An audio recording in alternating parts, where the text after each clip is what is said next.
Bueno.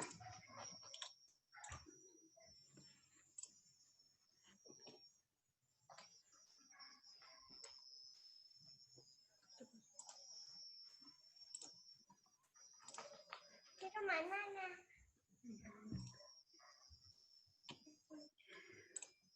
Bueno, el tema que vamos a hablar hoy son emociones positivas. En el pasado, la psicología se centró mucho en los efectos de las emociones negativas, como por ejemplo la depresión, la ansiedad, el estrés, el temor, y hizo foco en cómo tratar y cómo prevenir todas estas emociones negativas. Pero ahora se está cambiando la forma de ver la psicología y se quieren empezar a enfocar en emociones positivas como la alegría, la serenidad, la gratitud, la satisfacción, y se está estudiando cómo desarrollar las emociones positivas y cómo fortalecerlas. ¿Cuáles son las emociones positivas? Algunos ejemplos: alegría, serenidad, simpatía, gratitud, orgullo. Orgullo no de sentirse superior, sino de autoestima, ¿sí? Esperanza, interés, inspiración, entusiasmo, amor. Bueno, sabemos que las emociones positivas tienen un factor protector en 4 ámbitos: en el factor cognitivo, en el comportamental, en el social y en el biológico. Vamos a ver ahora un poquito sobre cada uno de estos ámbitos, qué es lo que hacen las emociones. A nivel cognitivo, las emociones positivas amplían la atención, promueven un razonamiento eficiente, flexible y creativo. Potencian la memoria. A nivel psicosocial, las emociones positivas facilitan el manejo de las crisis, promueven la perseverancia frente al fracaso, generan menor agresividad e impulsividad, mejores habilidades sociales y mejor afrontamiento del estrés. A nivel biológico, las emociones positivas se asocian a menor morbilidad y mortalidad. Bueno, mortalidad ustedes saben lo que es, y morbilidad es el estado de enfermedad. La persona que vive, pero no vive de una buena manera, sino que vive atado a las consecuencias de la enfermedad. Entonces, menor mortalidad y morbilidad asociada a enfermedades crónicas e infecciosas. Menor número de síntomas de las enfermedades, menor severidad de la enfermedad, mayor supervivencia y longevidad. Bueno, pero ¿por qué? ¿Por qué las emociones positivas nos generan todo esto? Porque tienen efectos directos sobre los procesos fisiológicos y efectos indirectos. Los procesos fisiológicos son todos los procesos de cómo el organismo funciona normalmente. A nivel de como efecto directo sobre los efectos psicológicos, perdonen que estoy admitiendo gente que me distrae, menor nivel de cortisol. Decimos que el cortisol era la hormona del estrés, así que las emociones positivas nos van a generar un menor nivel de cortisol. Menor liberación de adrenalina y noradrenalina, que dijimos que eran las catecolaminas, que se acuerdan que hablamos ayer que contraían las arterias y aumentaban la presión arterial. Bueno, menor liberación. Menor frecuencia cardíaca y tensión arterial, por lo que dice arriba, por la menor liberación de adrenalina. Mayor liberación de endorfinas, dopamina, serotonina y oxitocina. Todos estos son neurotransmisores. La serotonina es la hormona de la felicidad y la oxitocina le dicen la hormona del amor. Son las que nos generan estas cosas. Así que cuando estemos enamorados es que tenemos un aumento de la oxitocina. Y los efectos indirectos sobre los procesos fisiológicos tenemos mayor red de apoyo social, porque como dijimos antes, me olvidé dónde, tienen mejores habilidades sociales, menor agresividad, y mayor adherencia a conductas saludables.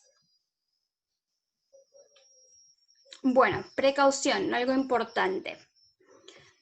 Dice, emociones positivas con intensidad o frecuencia exagerada producen efectos contrarios.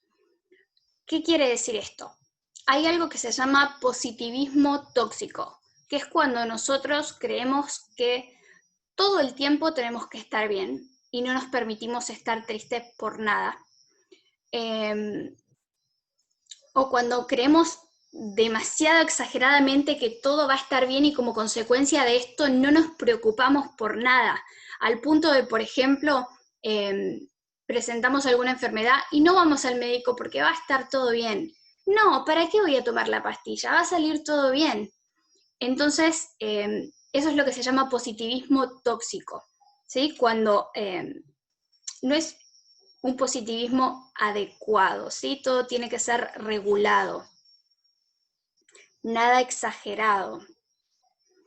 Bueno, una pregunta, ¿se pueden promover las emociones positivas? ¿Podemos generarlas ya que vimos que nos hacen tan bien? Acá tenemos un gráfico en forma de una sonrisa. La parte azul representa el 50% y proviene de las características heredadas.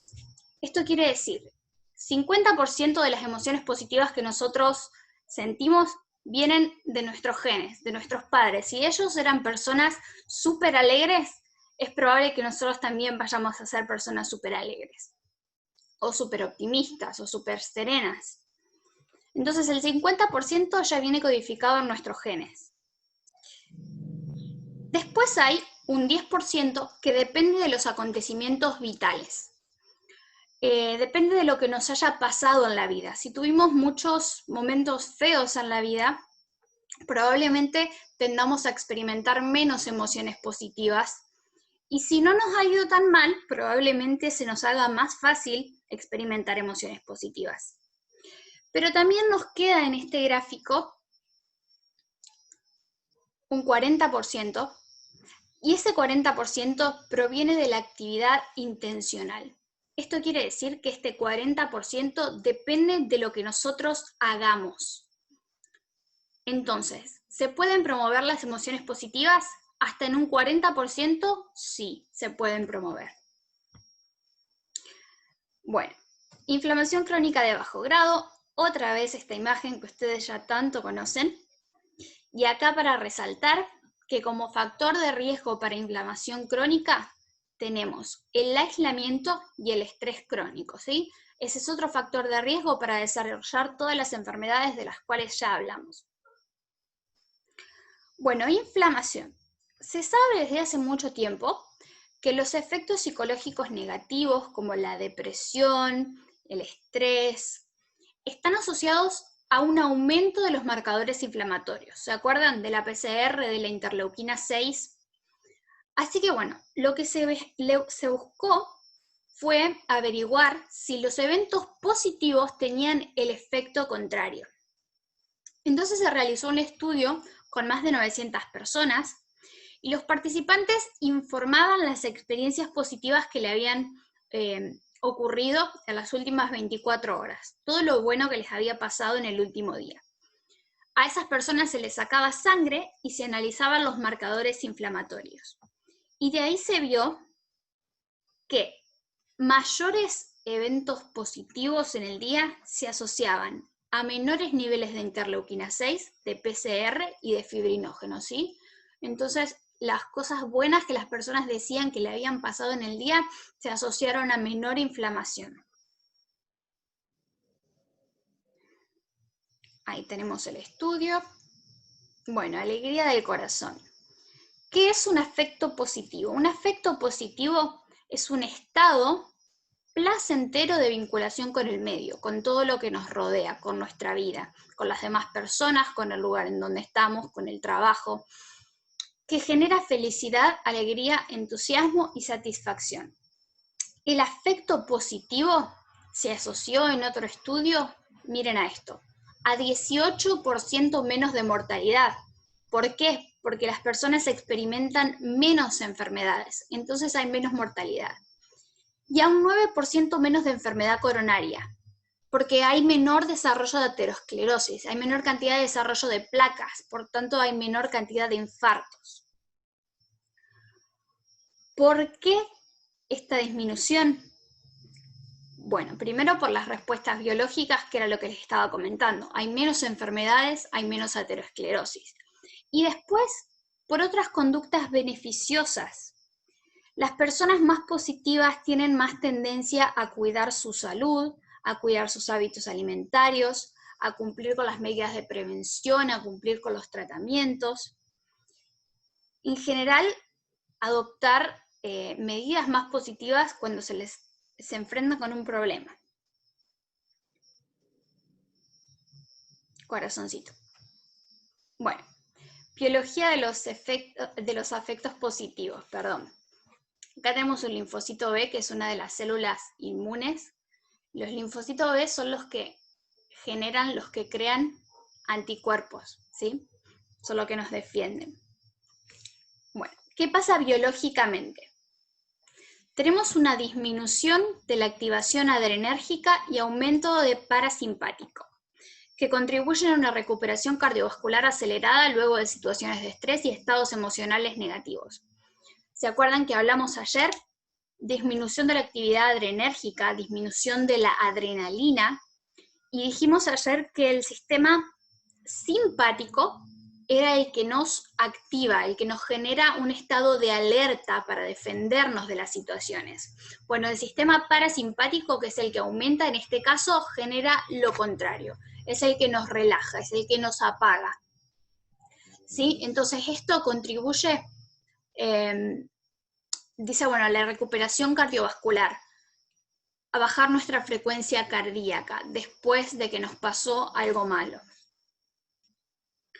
Disminución de los niveles de cortisol plasmático en saliva, ya lo mencionamos. Mejor funcionamiento del sistema inmune con aumento de los niveles de anticuerpos. Por eso estaba el anticuerpo ahí. Bueno, optimismo y esperanza. ¿Qué es el optimismo?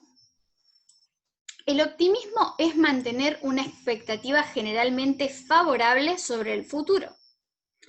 ¿Qué es la esperanza? Es un estado de motivación basado en 3 componentes. Primero, tener un objetivo. Segundo, planificar cómo lograr este objetivo. Y tercero, una motivación, o sea, tomar acción dirigida para lograr esos objetivos.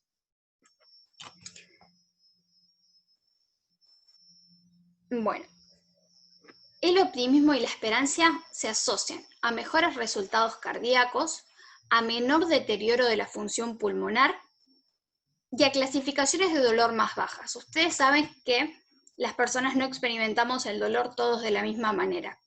Podemos tener 2 personas el mismo corte en el mismo lugar con la misma cosa y a los 2 nos va a doler distinto. Alguien va a sentir que le duele más y alguien va a sentir que le duele menos.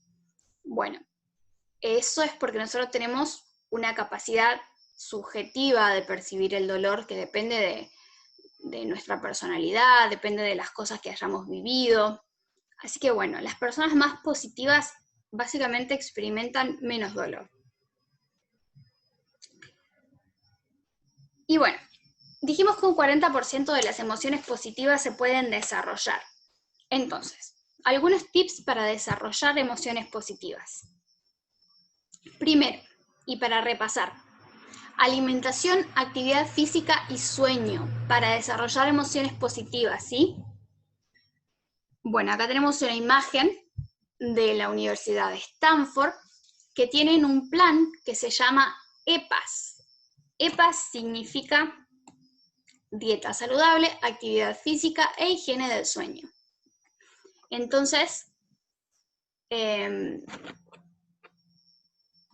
esto se trata de tener un tratamiento integral de las enfermedades. Esto quiere decir, no es que vamos a detener el tratamiento farmacológico y lo vamos a dejar a las pastillas, sino que acompañando la medicación con todas estas otras actividades, vamos a favorecer que el tratamiento farmacológico tenga un mayor efecto.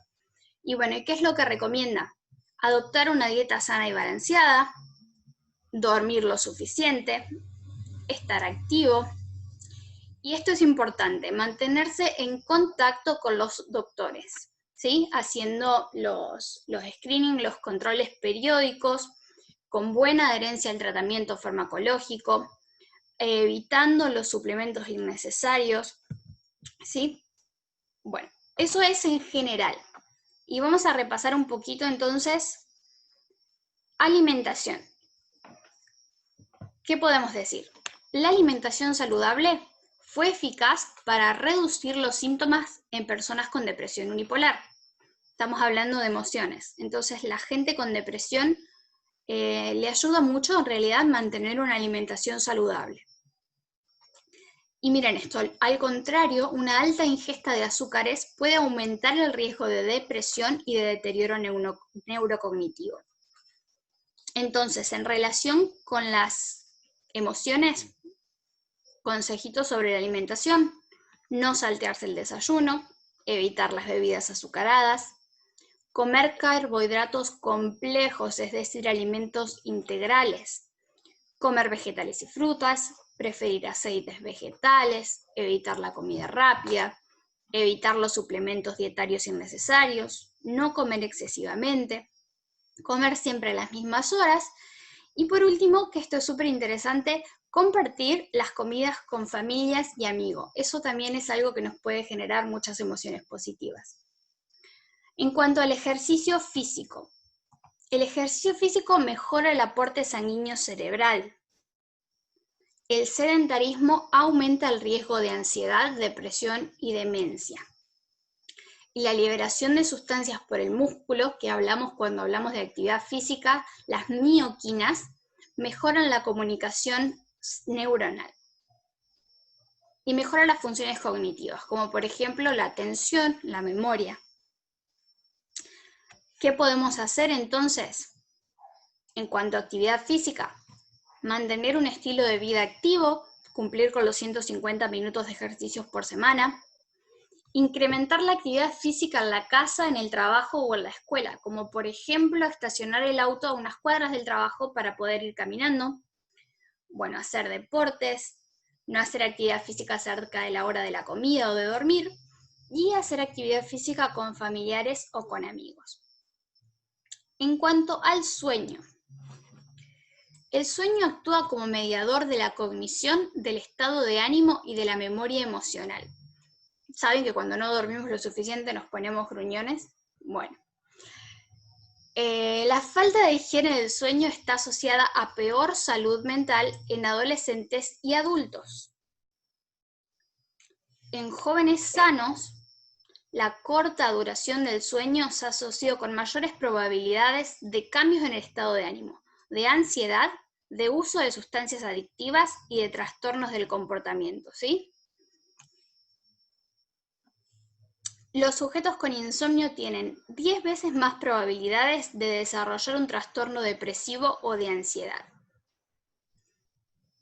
Y consejitos para dormir entonces: dormir al menos 7 horas, evitando las siestas diurnas innecesarias, intentar dormir y despertar siempre a la misma hora, limitar el uso de pantallas, dormir en un ambiente relajante, sin luz, sin ruido, evitar las comidas y la actividad física intensa cerca de la hora de dormir, no dormir excesivamente tampoco, y evitar las metilxantinas, que son las sustancias que abundan en el café, en el té, en el mate, en las bebidas energizantes, y así también evitar fumar y beber alcohol. Bueno, dijimos que lo primero para desarrollar emociones positivas era cultivar estos hábitos: la alimentación, el sueño, la actividad física. Otras formas: un diario de gratitud, por ejemplo. ¿Cómo se lleva a cabo un diario de gratitud? Todos los días, al final del día, podemos escribir 3 cosas, grandes o pequeñas, no importa, que nos fueron bien en el día y por qué nos fueron bien. Acá tenés unos consejitos para empezar un diario de gratitud, ¿sí? Conseguir un cuaderno, escribir de forma regular todos los días 1 a 10 cosas por las que estemos agradecidos. Ahí te dice cómo puedes empezar, puedes decir estoy agradecido por, y explicar por qué. Y cuando terminamos de escribir, releer lo que escribimos. Y bueno, este ejercicio se usa mucho en personas con depresión y mejora bastante. Ayuda a enfocarse quizás en otras cosas, no tanto en los eventos negativos. Tercero, replantearse los eventos negativos. ¿Cómo hacemos esto? Primero, identificamos cómo nos estamos sintiendo. Tenemos que sentarnos a meditar cómo es que nos hizo sentir lo que nos pasó. Identificar trampas en el pensamiento que nos impiden ver el panorama general, ¿sí? Hay que mantener la mente abierta y darse cuenta de que a veces nosotros mismos nos saboteamos con nuestros propios pensamientos. A veces no es tan así como lo estamos pensando. Poner nuestros pensamientos negativos en perspectiva, ¿sí? Pensar si realmente es tan así o mirarlos desde otro punto de vista las cosas.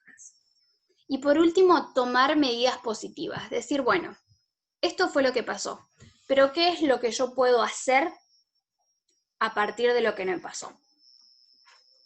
Bueno. 4. Crear experiencias positivas. Las experiencias positivas, especialmente las compartidas con otros, pueden tener un impacto duradero en nuestras emociones.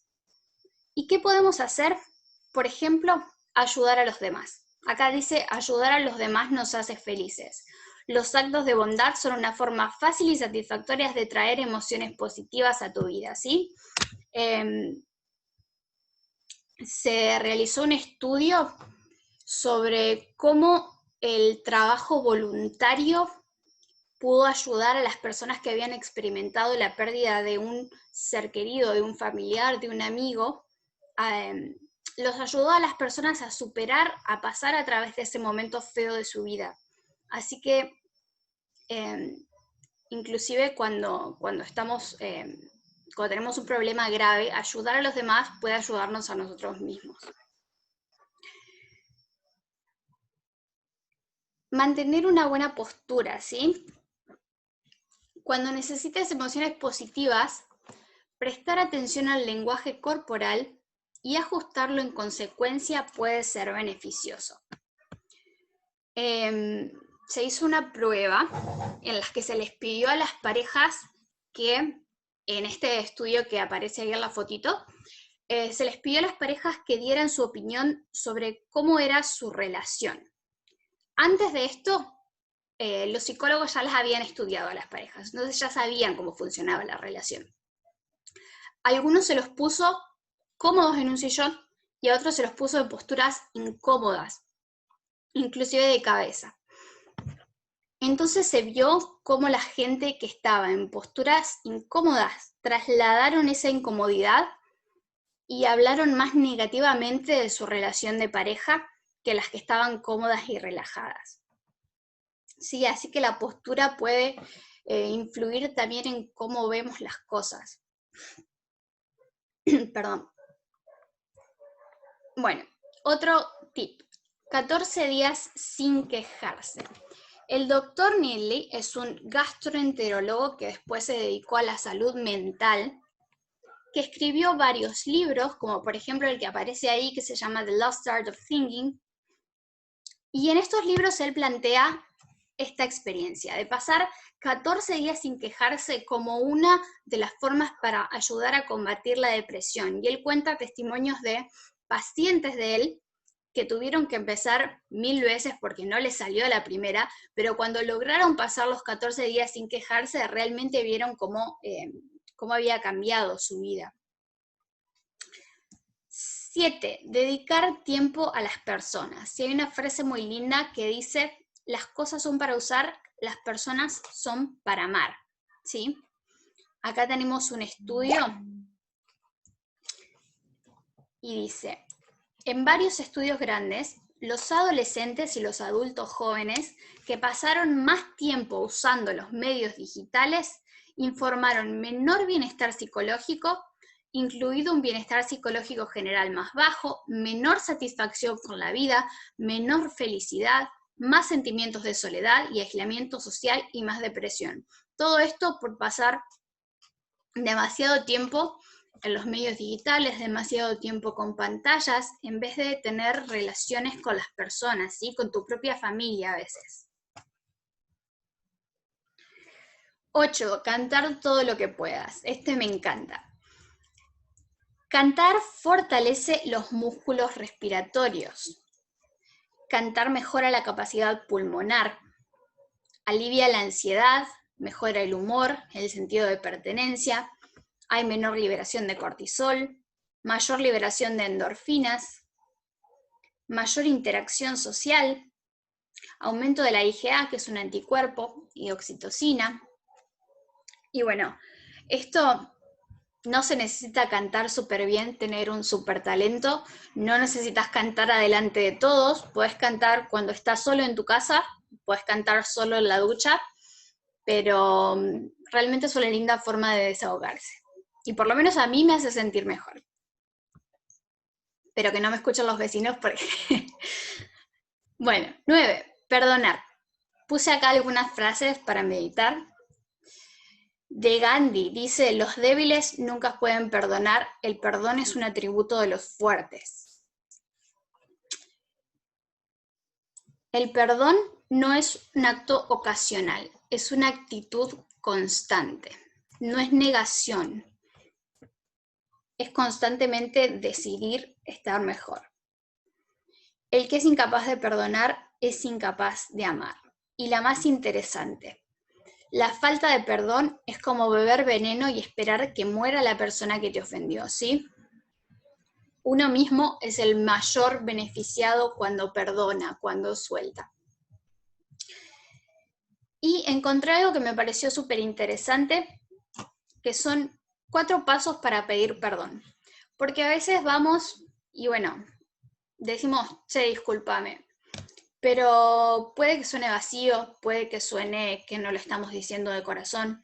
Y esta fórmula que encontré me gusta porque habla de que vos interpretás qué es lo que el otro sintió, que vos te estás poniendo en el lugar del otro. Tiene 4 pasos. El primero, me gustaría pedirte perdón por lo que sea que haya pasado, ¿sí? Yo tuve una actitud, ¿y cómo fue tu actitud? ¿Fue egoísta? ¿Fue condenatoria? Ustedes sabrán. Yo sé cuándo te lastimó, yo sé que te sentiste así, yo sé que te sentiste de tal otra forma, que pensaste tal cosa, pero significaría mucho para mí que me perdones, ¿sí? Y bueno, ya que hablamos del perdón, el 10 dice perdonarse a uno mismo también. Todos cometemos errores, todos, sin falta, nadie es perfecto. Lo importante es aprender de lo que salió mal y no quedarse dando vueltas sobre los errores infinitamente. Sí, nos equivocamos, pero no vamos a seguir pensando y mortificándonos por lo que nos equivocamos. Vamos a decir, bueno, ¿qué es lo que yo puedo aprender de esta situación? Tal cosa, no lo voy a repetir y la próxima voy a actuar de tal diferente manera. Y bueno, y aceptar el perdón de Dios y de los demás, ¿sí? Nos merecemos que nos perdonen así como nosotros merecemos perdonar. Y bueno, por último, amar. Puse una frase acá de la Madre Teresa de Calcuta que dice, darle a alguien todo tu amor nunca es garantía de que él también te amará, pero no esperes que te amen, solo espera que el amor crezca en el corazón de la otra persona. Y si no crece, sé feliz porque al menos creció en el tuyo. ¿Sí? Bueno, gente, la charla de hoy fue cortita. Espero que la hayan disfrutado. Si alguien tiene alguna pregunta para hacer, y si no, les agradezco a todos por haberme escuchado. ¿Alguien tiene algo para preguntar? ¿Algo que le gustaría comentar? ¿Alguien tuvo alguna experiencia con alguno de los tips que estábamos dando? ¿Alguien por ahí lleva un diario de gratitud? ¿O, no sé, tiene alguna anécdota que le gustaría compartir? No, solo, Micaela, ¿cómo te va? Entré un ¿Qué poquitito tal, más tarde Pastor? porque se me complica a veces los horarios y todo, pero ¿cuántos problemas evitaríamos si supiéramos pedir perdón? Estas últimas frases que decían nos llevan a la reflexión, ¿no? Uh-huh. ¿Cuántos conflictos uno evitaría si supiera pedir perdón, ¿no?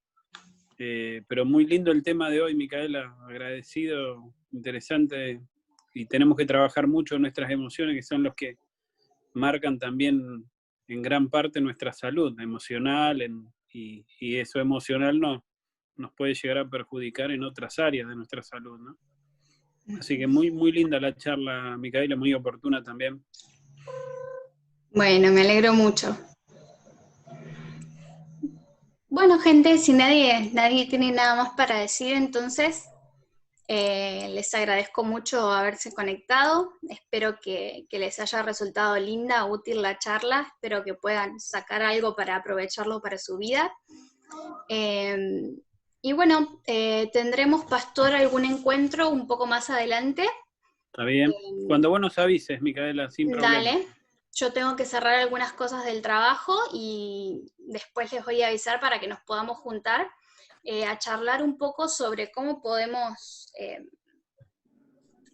utilizar todas estas cosas que charlamos ahora dentro de la iglesia, cómo las podemos promover, qué podemos desarrollar, qué podemos cambiar, qué podemos implementar. Para, Y bueno, ojalá esto sea útil y esto haya sido útil también y puedas aprobar tu materia, tu requisito, no sé qué cuestión. Te deseamos el mayor de los éxitos, Micaela. bueno, muchas gracias. Muchas gracias a todos por ayudarme. Muchas gracias. Muchas gracias. Bueno, gente, un saludo entonces, un beso, buenas noches para todos. Dale, un abrazo. Chao, chao. Un abrazo. Chao.